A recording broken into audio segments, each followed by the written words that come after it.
Welcome everyone, I'm Jordan Sharp. We're running through our off-season team reports in the NBA here at sbrforum.com this summer, and it's time to take a look at one of the more interesting stories of the entire offseason, and that's the Boston Celtics. Now, of course, last season Boston lost to New York in the first round of the playoffs. Well, before that they lost Rondo to a torn ACL, not quite sure when he's going to come back, but this summer it looks like the band has finally been broken up in Boston, and rebuilding is on the way as Doc Rivers was traded to the Los Angeles Clippers for a future first-round pick in 2015, and then the huge mega trade that shipped out Kevin Garnett, Paul Pierce, and Jason Terry to the Brooklyn Nets in return for a bunch of first-round draft picks, Marshawn Brooks, Gerald Wallace, Chris Humphries, and Keith Bogans. Now, obviously, the Celtics are blowing it up here. They're tanking for a better draft pick here in 2014, which is a pretty good move considering that the draft is loaded this upcoming year.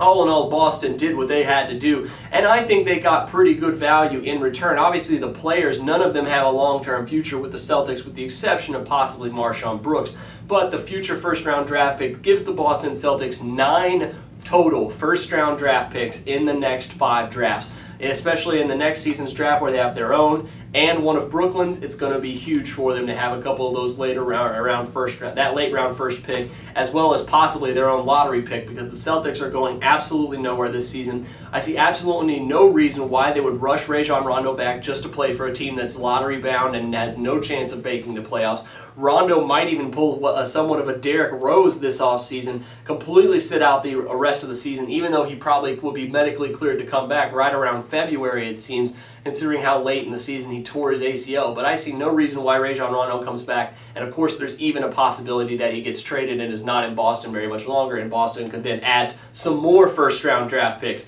to their stockpile, because of course someone will be giving up big for Rondo at the trade deadline if he is indeed back and ready to play around that time.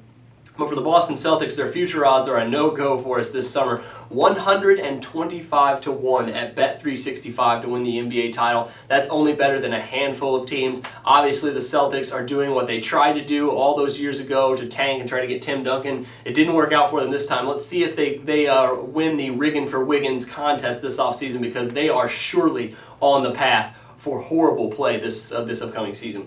That'll do it for me this time. Make sure you check all the other team reports on the other 29 teams in the NBA, all the betting news that revolves around the betting world here this offseason. But until then, thanks for joining me. I'm Jordan Sharp.